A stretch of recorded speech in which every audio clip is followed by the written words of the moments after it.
A lot of questions about the Delta variant. You know, the British have decided to delay their further reopening by at least 2 to 4 weeks as a result. How concerned should we be in this country?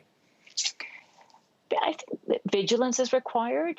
There are other countries in Europe, and of course, we've got the United States just south of us. The things that are encouraging are that while the numbers are going up, the hospitalizations aren't. The Pfizer, actually, after 2 doses for the Delta, is almost 96%. AstraZeneca is 92%.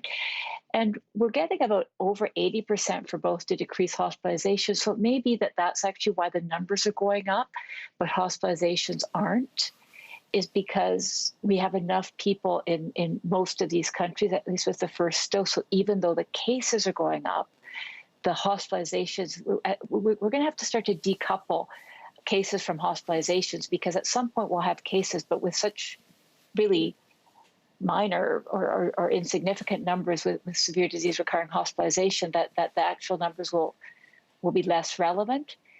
And so being cautious, I think, is reasonable. I think being gloomy and pessimistic, I'm not sure that's as reasonable, simply because if I see, even with the UK slowing down, what you're not seeing there is a huge spike in hospitalization. So they're being very cautious. But certainly in the United States, we can learn a lot from other jurisdictions, and they're essentially wide open in pretty much every state. And again, while the numbers are going up, what's still pretty baseline is hospitalization. So caution, yes, but extreme pessimism, no. What about Ontario opening its borders to the west with Manitoba and to the east with Quebec? That's coming as of Wednesday, Dr. Fulford. Well, to be perfectly honest, I'm not sure I ever understood why we closed the road borders, because I think that was maybe not the most, the greatest number of people crossing over. I personally have no concerns with the interprovincial travel not being restricted anymore.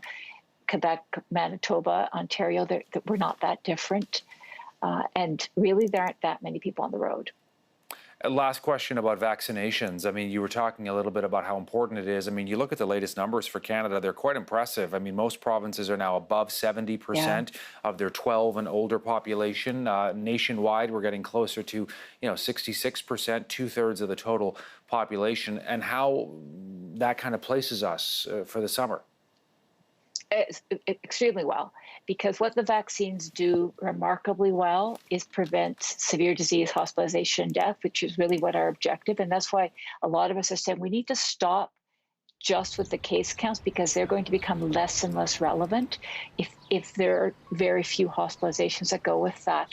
And one of the reporters asked that is at some point COVID probably will just become what we call endemic, be yet another circulating coronavirus, because it's less important if it's a mild illness in the community.